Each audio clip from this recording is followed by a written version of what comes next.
Pues aquí estamos en una colaboración muy interesante. Estoy con el ingeniero Ismael Mejía, un gran amigo, pastor de una gran iglesia en la bella ciudad de Cuernavaca, Shalom, catedrático de la Universidad La Salle. ¿Estoy bien, Ismael?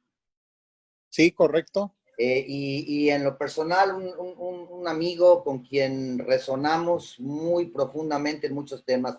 Gracias por haber aceptado esta invitación, Ismael. No, hombre, yo te agradezco mucho esta oportunidad y me da mucho gusto poder entrar en contacto contigo. Coincido, hay cosas, muchos puntos en los cuales compartimos y eso pues es de mucha bendición para mí.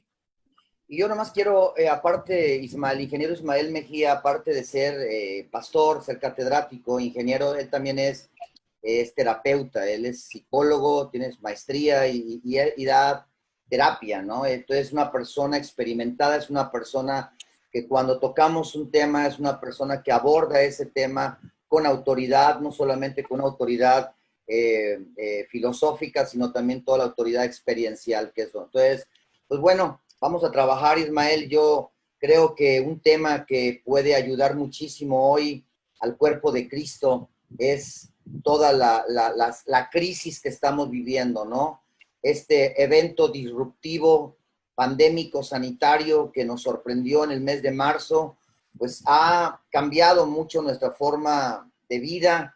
Hemos visto, Ismael, restricción de movimientos, hemos prácticamente sido obligados a quedarnos en casa, hemos tenido que romper nuestras rutinas habituales y bueno, todo esto ha metido mucha presión en la persona, en la familia, en el matrimonio, ¿no? Y esto nos lleva inevitablemente a las crisis personales, a las crisis conyugales, a las crisis familiares, ¿no? Entonces, ¿cuál es tu perspectiva, Ismael, de estas crisis, de esta crisis social, nacional y que estamos viviendo, no solamente los mexicanos, sino todo el planeta? Bueno, sí, yo creo que tú lo defines muy bien. Es una crisis en el sentido de que rompe una inercia y obliga a un cambio. De hecho, la definición de crisis es eso. Es decir, de manera muy humana, muy natural, cuando se rompe, digamos, el equilibrio, cuando dejamos de hacer lo que estábamos acostumbrados a hacer. A esto se le llama homeostasis, es decir, hay como un equilibrio y ese equilibrio se rompe obligando a hacer cambios, a hacer modificaciones, en este caso en cuanto a la conducta, porque veníamos acostumbrados a hacer una serie de cosas que hoy no estamos pudiendo hacer. Ciertamente obliga entonces a hacer modificaciones y también uno puede identificar cómo de manera natural hay una resistencia a hacer esos cambios y esas modificaciones. Ahorita tenemos, no sé si la fortuna de estar tan cerca del distrito de, bueno, la Ciudad de México hoy, y me estaba enterando de que miles, bueno, yo creo que millones de personas están saliendo de la Ciudad de México para venir a estas zonas de descanso que comienzan con Cuernavaca, toda la zona de Morelos, y bueno, ustedes saben que muy cercano aquí la ciudad de Acapulco, ¿no? Y todo lo que representa. Entonces, ¿por qué? Justamente porque la gente no quiere modificar su conducta, quiere mantenerla, pero no da para más, obliga, la situación obliga. Y tarde que temprano tendremos que hacer cambios, los cambios a los cuales nos estamos resistiendo.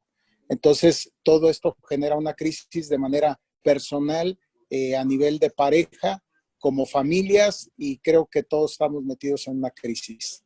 Sí, siguiendo esta línea de pensamiento, Ismael, ¿cuáles serían las consecuencias si viviendo en una crisis personal, en una crisis conyugal, una crisis familiar o una crisis económica, que este suceso, que lo que nos está sucediendo, que nos obliga a tomar decisiones y nos resistimos a cambiar, nos resistimos a entender esta nueva normalidad, esta nueva realidad? ¿Cuáles serían las consecuencias de no cambiar, de resistirnos al cambio?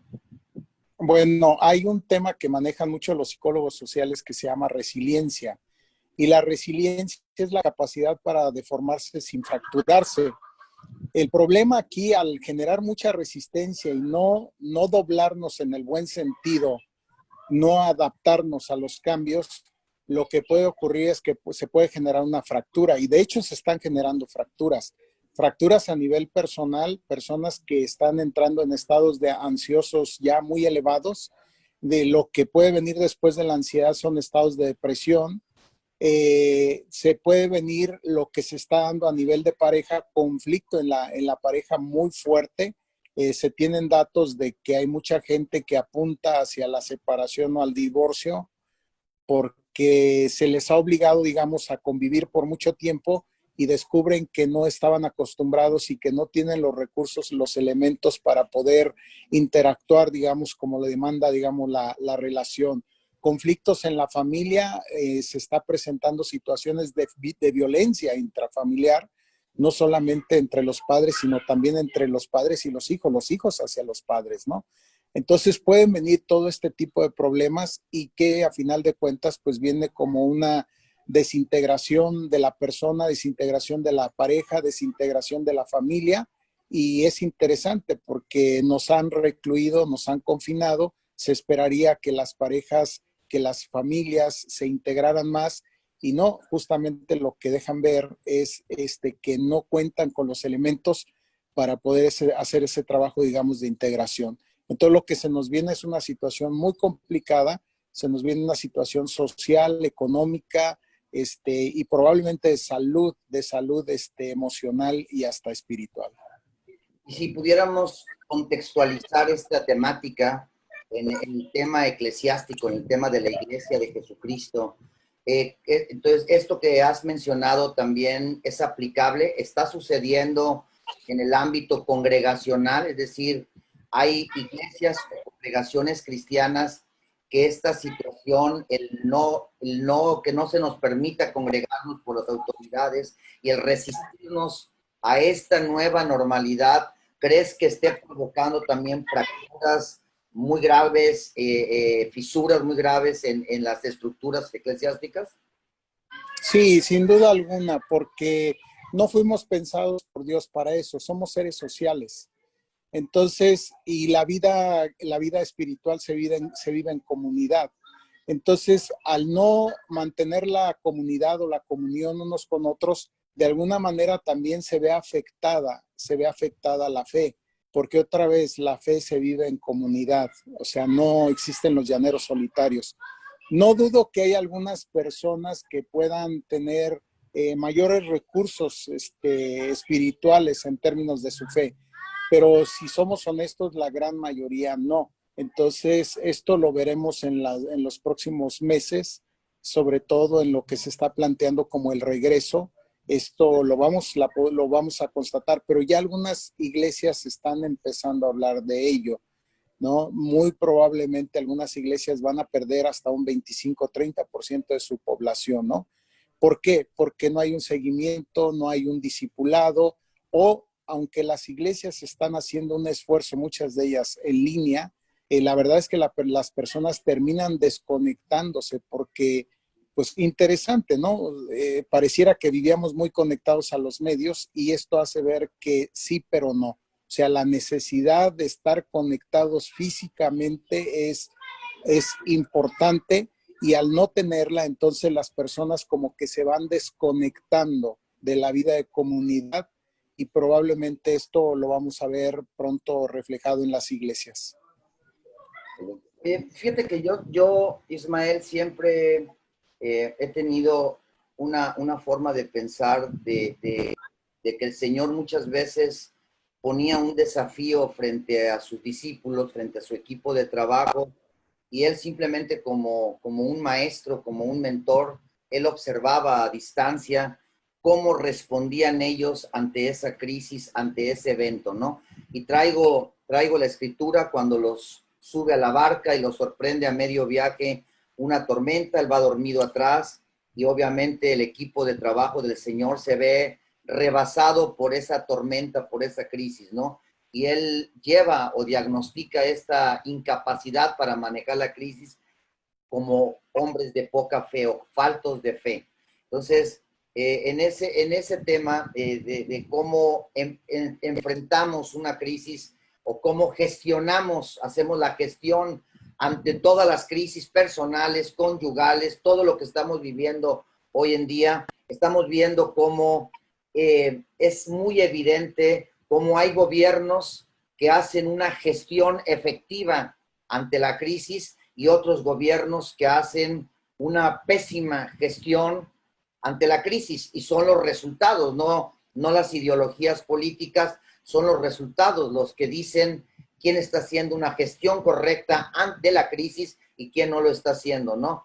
¿Cómo podríamos darle recursos en esta colaboración a la gente que nos está escuchando de cómo deberíamos hacer una gestión correcta ante la crisis que hoy estamos viviendo como cristianos, como hijos de Dios? Ok, dentro del concepto de resiliencia también, la resiliencia es la capacidad para enfrentar estas crisis, ¿no? Y salir adelante, y no solamente salir adelante, sino salir fortalecidos de ellas y haber tenido como un crecimiento a través de esta experiencia. Entonces, las personas resilientes han enfrentado otras crisis y están preparados, digamos, tienen cuenta con recursos para enfrentar estas y otras crisis que pudieran venir. Sin embargo, hoy se sabe que las nuevas generaciones, sobre todo, y cuando hablo de nuevas generaciones, estaría hablando quizás de los 40 años hacia abajo, personas que tienen 40 años hacia abajo, su nivel de resiliencia o capacidad de enfrentamiento de crisis es mínima.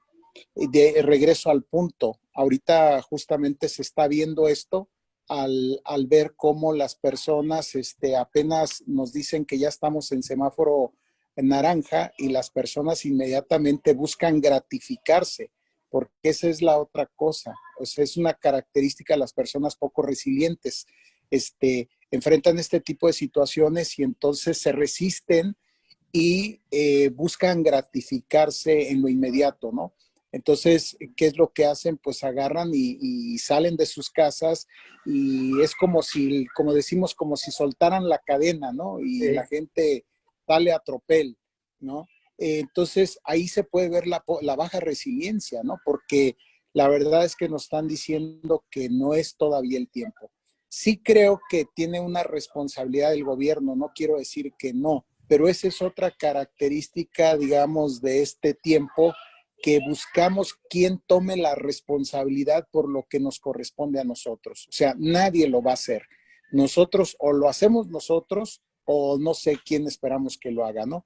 Y obviamente no quiero entrar mucho en ese tema, pero hay gente que se aprovecha de esto y entonces parece que ofrece a la gente como soluciones inmediatas y bueno, ya vienen otro tipo de intereses que no es lo que a mí me corresponde analizar, pero sí la conducta humana de cómo estamos buscando que alguien nos resuelva la situación en lugar de tomar la responsabilidad que nos compete. Y en tu criterio como terapeuta, como psicólogo, como pastor, ¿cuál sería la manera correcta, si es que la hay, para poder hacer una buena gestión de esta crisis, que sin duda es un evento que no teníamos, al menos ciertas generaciones, no contábamos con un precedente, tal vez histórico en otras épocas, pero no teníamos el precedente guardado, la historia guardado. Entonces, en tu opinión, ¿cuál sería la gestión correcta? ¿Qué debe hacer la gente para hacer una gestión eficaz y salir lo mejor posible librado de esta crisis? Bueno, yo creo que lo primero es aceptar y asumir la crisis, la realidad, la naturaleza de la crisis. En toda crisis, el primer paso es aceptar, asumir. Cuando nosotros hablamos del cambio, una de las primeras cosas que decimos es reconocer la necesidad del cambio. Entonces, mientras la gente viva como un estado de negación, o sea, creyendo que no hay nada, eso no está ayudando. Es un mecanismo de defensa. Nosotros eso ya lo tenemos muy estudiado, que le llamamos negación. O sea, pensar que no me pasa nada, que no me va a pasar nada, que, bueno, en fin. Ese estado de negación no ayuda en el afrontamiento de una crisis. lo primero que hay que reconocer es la realidad. Segundo, medir los recursos que tenemos.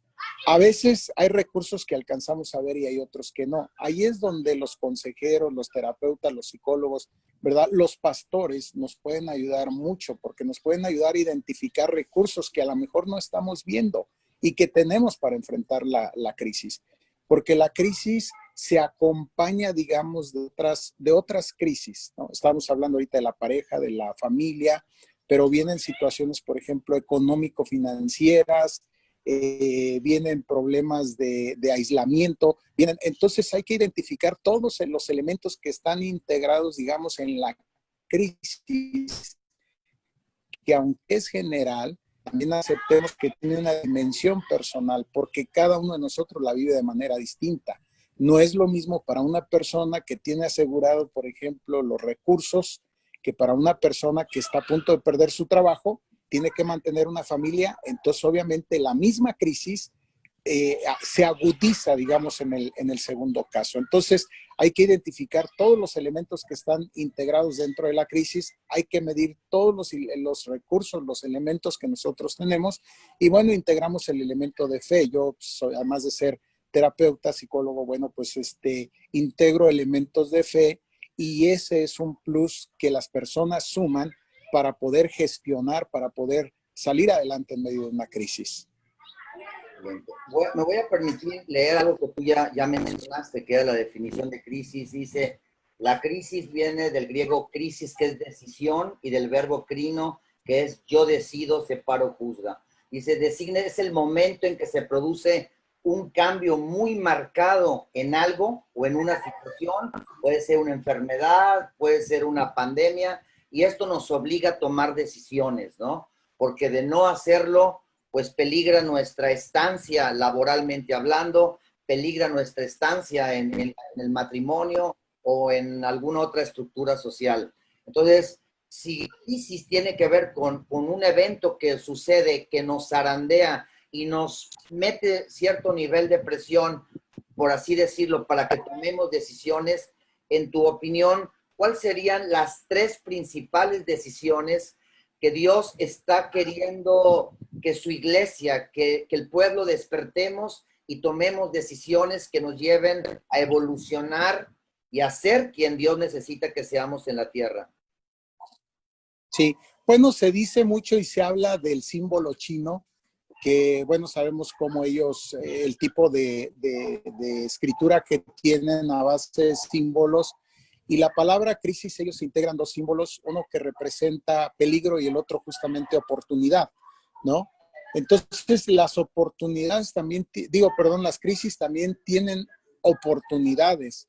Lo que pasa es que a veces las crisis nos abruman tanto, ¿no? Y depende, como decía, de la magnitud, del tamaño de la crisis, pero pueden llegar a abrumarnos tanto que perdemos de vista las oportunidades, ¿no? Es decir, lo que con esa crisis también nos puede llegar, y esto que es la capacidad de crecer por encima del nivel que tenemos. De hecho, también una de las, digamos, de las definiciones de crisis es eso.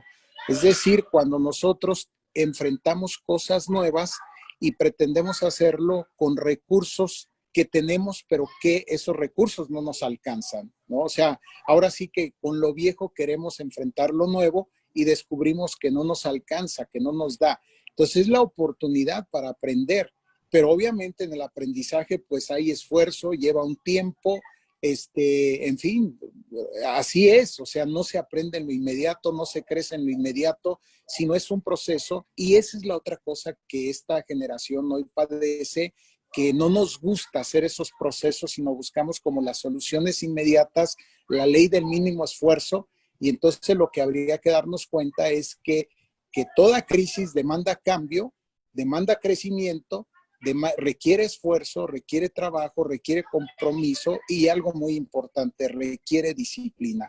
¿Quiénes van a poder salir adelante? Pues estas personas, ¿no?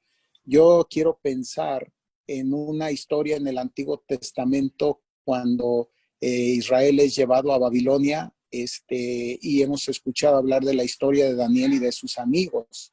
O sea, yo creo que no fue nada fácil para ellos, ¿no?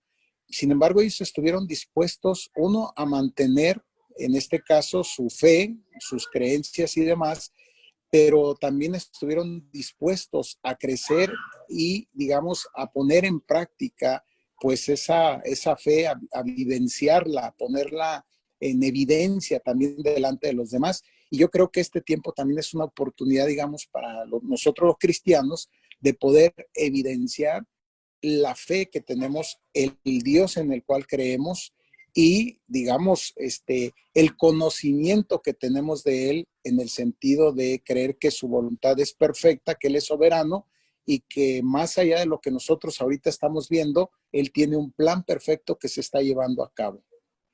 Ahorita resoné con algo que decías de que una costumbre o mala, no sé si buena o mala, pero una costumbre que tenemos los seres humanos es el tratar de resolver lo nuevo con lo viejo, ¿no? Y la escritura es muy clara al respecto. Dios dice que no intentemos poner vino nuevo en odres viejos, ¿no? Entonces eso es una práctica, es una costumbre que tenemos, ¿no? Y que bueno, como pastores sabemos cuán difícil es que una persona desaprenda, ¿sí? O lograr, o que el Espíritu de Dios logre convencerla de dejar de hacer como tradicionalmente fue enseñada a hacer algo y darle la oportunidad al Espíritu Santo que le enseñe nuevas formas de resolver esto, ¿no? Entonces, esto lo ves como un problema en la iglesia, el tratar de arrastrar o tratar de usar metodologías que funcionaron, pero ya no funcionan ante esta nueva normalidad. Sí, pero no es condición de la iglesia, es condición del ser humano. Lo que pasa es que la iglesia está formada por seres humanos, seres sociales como tú, como yo, como todos, y la iglesia no está formada por otro tipo de personas, sino o sea, personas comunes y corrientes. Entonces, todo esto también es llevado a la iglesia y se replica en la iglesia, ¿no? Simplemente la resistencia que se ha tenido para aceptar todo el tema que hoy se maneja, que es la iglesia en línea, ¿no? Y esto viene a modificar, tremendamente viene a modificar el formato de la iglesia. La iglesia, Jesús prometió que las puertas del infierno no van a prevalecer en contra de ella. O sea, la iglesia de Jesús, esa se va a mantener hasta que Él venga por su iglesia. Lo cierto es que el formato va a cambiar o está cambiando, ¿no? Lo que estamos viviendo es un cambio en el formato, digamos, y no todos están listos y están preparados. Entonces, imagínate, por un lado, la crisis que ya se está viviendo por el tema del COVID, y por otro lado, esta crisis que requiere, que demanda adaptación a la nueva realidad o nueva normalidad, como se está llamando, y la gente que se está resistiendo, digamos, a ello. Yo lo que auguro es un cambio tremendo en la estructura, en el formato de la iglesia, que bueno, no sé, va a estar muy interesante porque lo que vamos a ver para adelante a lo mejor no son las congregaciones masivas, ¿no? Sino a lo mejor lo que vamos a ver son las pequeñas comunidades, ¿no? Y también en eso Dios debe tener un plan, porque estamos acostumbrados y alabábamos, ¿no? Y admirábamos las grandes congregaciones de 20,000 personas. Bueno, pues eso ya no se va a poder, ¿no? Lo que se va a poder es pequeñas comunidades, pequeños grupos en donde tengan cuidado unos por otros, y no solamente estoy hablando de lo que pide el texto bíblico del cuidado, sino literalmente el cuidado, en este caso, pues no ser un agente de transmisión, me cuido y como dice el eslogan, y te cuido a ti. Entonces vamos a tener que cuidarnos, vamos a tener que desarrollar otro nivel de confianza, de compromiso con la salud mutua y todo esto, algo que no existía, pero también de cuidado en el sentido de va a haber necesidades que vamos a tener que responder a ellas, porque a lo mejor algunos van a perder sus trabajos y vamos a tener que vivir más la comunidad, pero esa comunidad, esa pequeña comunidad, digamos, ¿no? Entonces, no sé, va a ser interesante ver qué es lo que pasa con las mega iglesias alrededor de toda esta experiencia que se está viviendo. Muy interesante. Yo quiero tocar otro tema, si me lo permites, Ismael. Sin duda, creo que no necesitamos ser ni economistas ni expertos en el tema financiero para poder predecir que viene un problema extremadamente serio en el ámbito económico, ¿no? Hay una recesión mundial, una contracción brutal, una reducción también tremenda del Producto Interno Bruto, etcétera, etcétera. El desempleo está descontrolado, tanto el formal como el informal, ¿no? Entonces, como que se está formando la tormenta perfecta, ¿no? Entonces se viene una situación que, como lo mencionabas hace un momento, sin duda va a repercutir en la iglesia, porque la iglesia está formada por personas y esas personas, pues nos guste o no, están conectadas a estructuras sociales que están siendo tremendamente zarandeadas. Y en este tema, Ismael, yo quiero preguntarte, siempre hay maneras de reducir el impacto negativamente hablando de lo que trae la crisis, ¿no? Y quiero tomar el caso de José el Soñador, ¿no? Quiero traerlo aquí a la mesa. Y bueno, se avecinaba una crisis, ¿no? Se venía una crisis sin precedentes. Faraón, me imagino que tenía un sentir, una intuición, y no sabía cómo explicarla, pero sabía que venía algo muy fuerte, ¿no? Entonces, la administración correcta de este hombre de Dios, de José, al lado de Faraón, fue determinante, fue decisiva para que el propósito eterno de Dios se cumpliera y para que toda la humanidad en ese tiempo se preservara, ¿no? Entonces, ¿qué piensas tú de la administración de crisis, de que podamos, ante las señales que están apareciendo en los tableros, qué podemos hacer responsablemente como líderes, como hijos de Dios, para poder minimizar, como lo hizo José el Soñador? Él no se sacó de la manga alguna tecnología rara que detuviera los 7 años de vacas flacas. Sin embargo, él administró inteligente, prudente, sabiamente y con sabiduría divina todo lo que sucedió, y eso mitigó o redujo en gran manera el impacto negativo de la crisis. ¿Qué piensas al respecto, Ismael? Bueno, yo lo que veo ahí es anticipación o previsión, ¿no? A la crisis como tal. Algo de lo cual la palabra de Dios vez tras vez nos insiste, ¿sí? Mira en Proverbios, mira, oh perezoso, a la hormiga, cómo es que trabaja en el verano y se provee para el invierno. Mejor estoy parafraseando, ¿no? Y justamente lo que vemos es lo que creo que hoy aumenta el nivel de crisis, el que no hicimos provisión. Sí, o sea, mucha gente, por ejemplo, no tiene la cultura del ahorro. ¿Sí?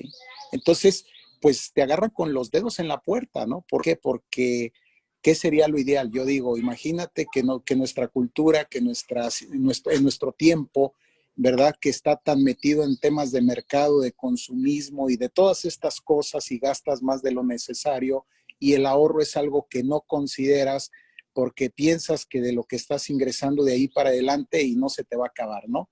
Bueno, pues esto nos hace ver cómo muchas familias están en una situación muy apremiante porque tampoco hicieron provisión, ¿no? Entonces, lo que nosotros leemos en el caso de José es 7 años, perdón, de abundancia y luego años de escasez, pero la abundancia debería de cubrir la escasez, ¿no? Yo digo, imagínate si cada una de las familias, ¿no?, tuviera provisión para un año, que pudiera asegurarse un año sin que fuera el caso y se quedara sin trabajo y pudiera mantener, digamos, en un estado, no digo que crítico, pero nosotros le llamamos punto crítico en economía de poder sobrevivir bien. La verdad es que mucha gente no hizo esta provisión. Eso aumenta el nivel de crisis, ¿no? Ahora, si podemos y gestionamos bien la crisis, esto nos debe dejar una enseñanza y un aprendizaje a las futuras generaciones. ¿Cuál? La provisión, ¿no? Es decir, yo enseño una ley que llamo, es una ley, perdón, ahí se quiso. Hay una ley que yo llamo 70-20-10, ¿no? La ley de 70-20-10 es lo que tú ingresas, bueno, gasta el 70, ahorra el 20 y diezma el 10. Diezma el 10 a Dios, ¿no? Y esa es una ley que garantiza, ¿no? Porque se ha hecho provisión, ahí se ha hecho provisión. Entonces yo hoy me encuentro con muchas familias que no hicieron provisión y entonces la están pasando terrible, ¿no? Y creo que nos debe dejar una enseñanza en ese sentido. Eh, Obviamente todo esto que se dice, por ejemplo, lo que se dice que se avecina, sin duda alguna hay muchas cosas que se avecinan, pero también debemos reconocer que creo que si nos administramos, si somos cuidadosos, si entendemos que este no es un momento para estar gastando, haciendo compras innecesarias y cayendo en esa cultura del consumo y de todo esto que se vivía, si vivimos de una manera con modestia, yo creo que vamos a tener el maná, yo creo que vamos a tener, porque es la promesa de Dios para su pueblo.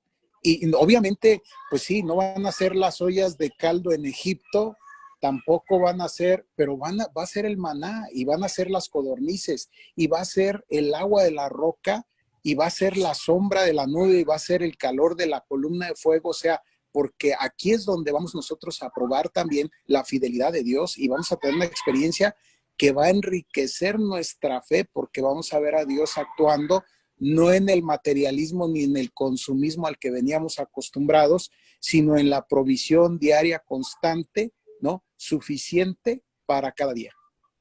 Me parece extremadamente interesante lo que estás diciendo, ¿no? Ahorita que estabas hablando se me vino una escritura, dice, sed sobrios y velad, porque vuestro adversario, el diablo, anda como león rugiente buscando a quien devorar. Entonces, la sobriedad es mantenernos en ese punto de equilibrio, ¿no? En ese justo medio, y creo que es uno de los grandes daños que el sistema anticristo, o el mundo, como queramos llamar, el sistema babilónico, nos ha programado para consumir, ¿no? Y hay personas que tienen 10, 20, 30, 40, 100 pares de zapatos, ¿no? Etcétera, ¿no? Y eso es lo que hace el consumismo.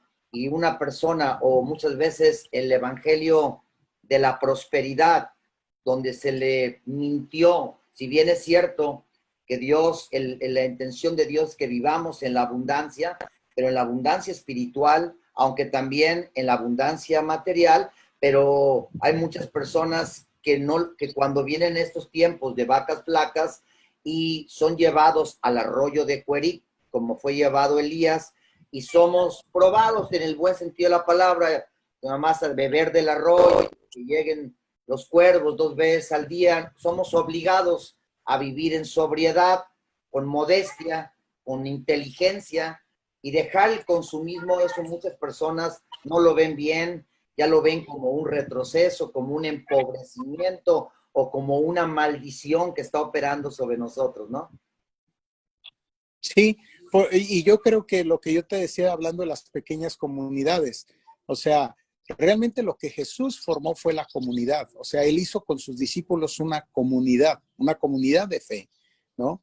En donde él les decía que tuvieran amor por unos por los otros, pero también tuvieran cuidado de unos por los otros.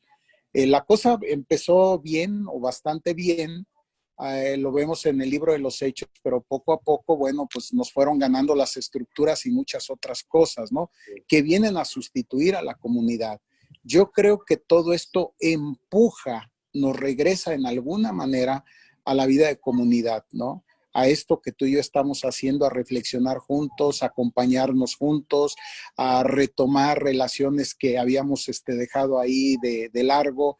Entonces, qué bendición. O sea, por eso yo decía que estas son las oportunidades que Dios nos brinda y la oportunidad también para ver la grandeza de nuestro Dios trayendo provisión a nuestras vidas, tomando cuidado por nosotros en medio de la escasez y de las limitaciones como nosotros las consideramos, ¿no? Entonces, yo creo que vamos a ver grandes cosas, vamos a ver el poder de Dios, ¿no? Actuando en lo cotidiano, en el día a día, obrando, operando, en la vida de los creyentes, y esto obviamente a lo que es el pueblo de Dios lo va a fortalecer. O sea, porque nunca, la Escritura dice que nunca Dios trae algo para maldición, sino para crecimiento y para, sí, para madurez, ¿no? O sea, Dios nos lleva, pues por estos desiertos, dice, los que los llevó al pueblo de Dios para probar y para si ellos se mantendrían fiel al Señor.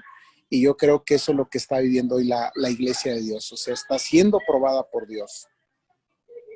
Si bien muchas veces en las crisis, Ismael, las emociones desgraciadamente nos juegan un papel muchas veces no positivo y nublan nuestra razón y nos llevan muchas veces a tomar no las mejores decisiones.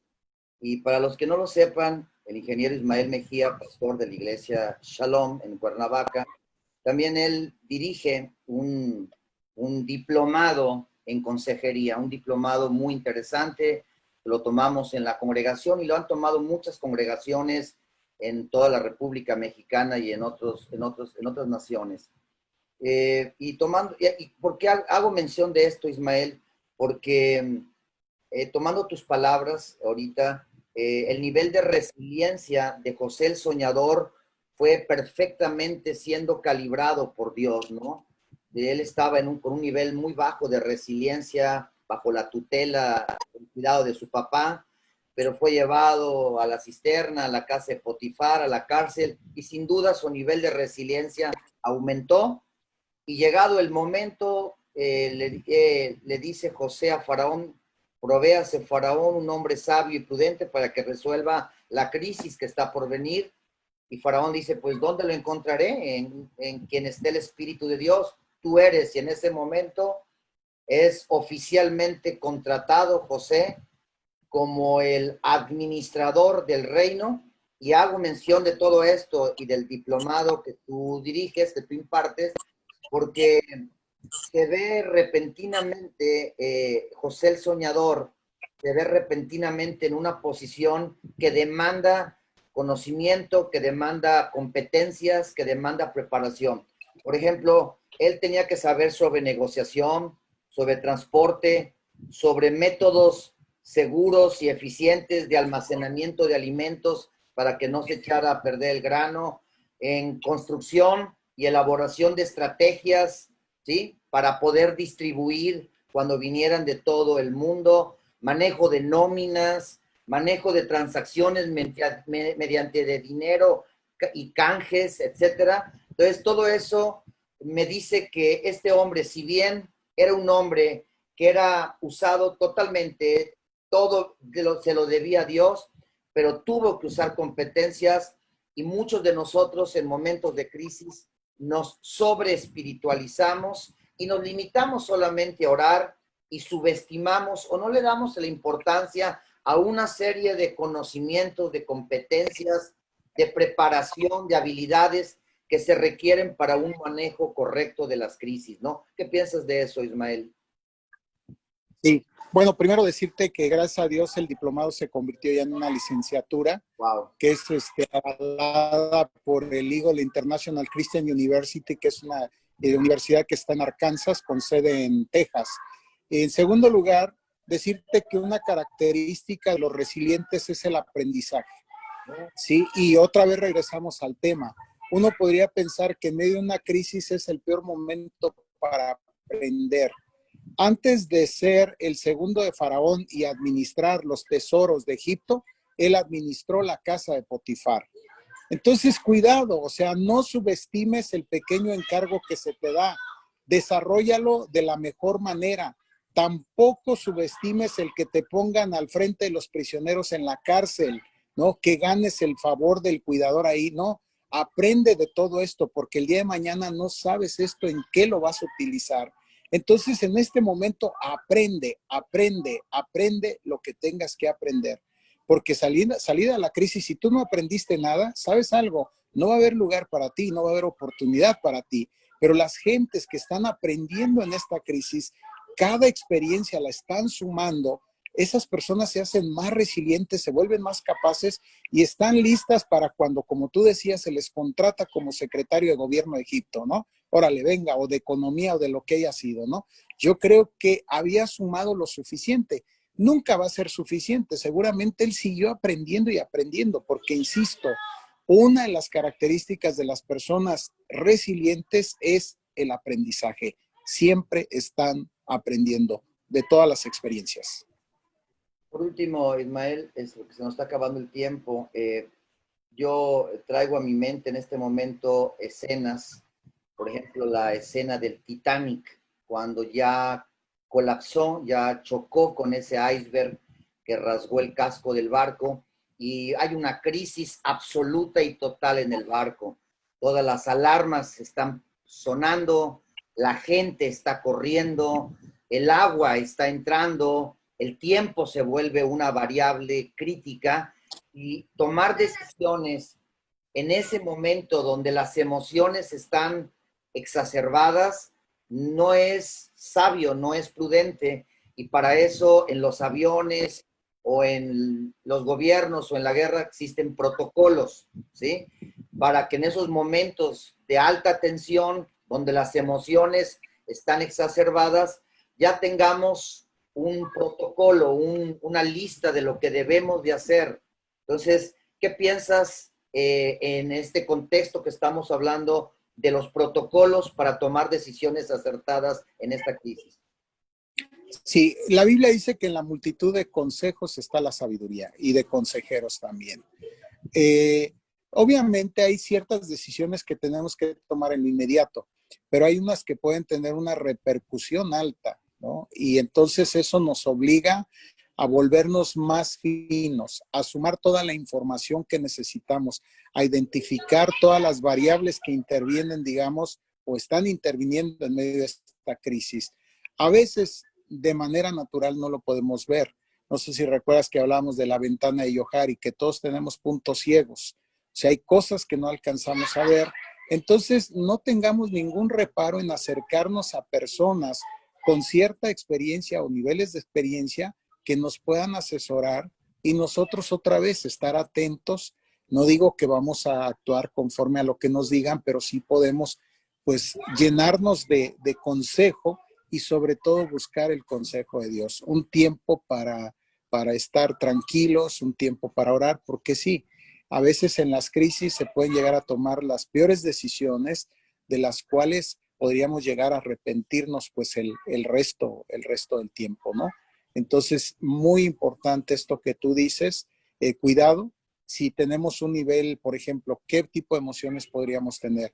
Pues tenemos estamos en un estado muy ansioso, con mucha angustia, entonces eso hoy se sabe que afecta los niveles de, pues una serie de sustancias en el cerebro que nos permiten tomar decisiones más racionales, más inteligentes, inhiben de hecho ciertas sustancias como la de dopamina y otras más, que son sustancias que necesitamos aquí en la parte frontal del cerebro donde se toman las decisiones inteligentes y entonces somos como controlados por, pues digamos, pues la adrenalina, el cortisol y una serie de sustancias, insisto yo, que nos hacen actuar en lo inmediato y que nos podrían llevar a tomar decisiones no inteligentes. Entonces, busquemos de Dios, busquemos de la paz de Dios, que Él traiga paz a nuestro corazón, que traiga sosiego. Eso lo vamos a requerir para entonces poder hacer decisiones sabias, decisiones inteligentes. Busquemos el consejo de personas que nos puedan apoyar. Okay. ¿Con qué te quedas? O sea, ¿cuál sería tu conclusión, Ismael? ¿Con qué te quedas de toda esta colaboración, esta charla tan amena que tuvimos? No, pues lo que te decía, me gusta mucho porque hacemos una reflexión.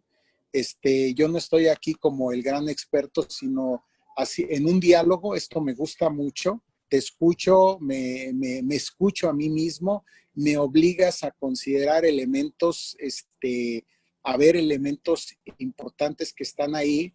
Me quedo con esta experiencia en el sentido de que estoy convencido que los creyentes tenemos un plus, que es la fe, que actúa como un recurso muy poderoso, sobre todo en este último momento. Hay un pasaje que yo lo he hecho mío en esta crisis, dice, tú guardarás en completa paz aquel cuyo pensamiento persevera en ti.